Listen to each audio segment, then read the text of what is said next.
మన కులం పేరు చెప్పుకుంటున్నాం. కులాల పరంగా మనకు నిష్పత్తి ఎంత ఉంది? 2%, 3%, 2%, 5%, 20% నుంచి కులమే లేదు. కాబట్టి కులాల పద్ధతులు విడిపోయిన సమాజము, అందువల్ల మనం నష్టపోతున్నాం. కులం ఉంచుకోండి, ఎవరైనా కుల సాంప్రదాయాలు ఆచారాలు పాటించుకోండి, దానికి అర్థమే లేదు. కానీ మనం అందరం ఒకే వైదికమైన జీవనం అనుసరిస్తున్నాం. 2000 కులాల్లో చదువుకున్న వాడు ఉండొచ్చు, లేకపోవచ్చు. కానీ వివాహం అయితే వేల వర్గాలతో చేసుకుంటున్నారు, పౌరోహిత్యంగా చేస్తున్నారు, అవునా? కాబట్టి వైదిక జీవనం, వైదికమైన చట్టంలోనే మనం ఉన్నాం, వేరేగా లేవు.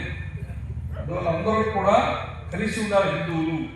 అలా హిందువులందరూ కలిసి ఉంటేనే మన సమాజం నిలబడుతుంది.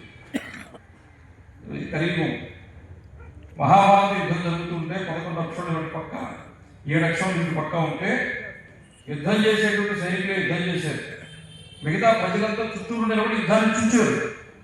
ఎందుకని? అప్పుడు సమాజం గట్టిగా ఉంది, పరిపాలకులు గట్టిగా లేదు. ఇప్పుడు పరిపాలకులు గట్టిగా ఉన్నారు, ఎవరు కుర్చీలు వదిలిపెట్టేవాడు లేదు. కానీ ప్రజలు మనం బాగలేము, మనం పడిపోతాం.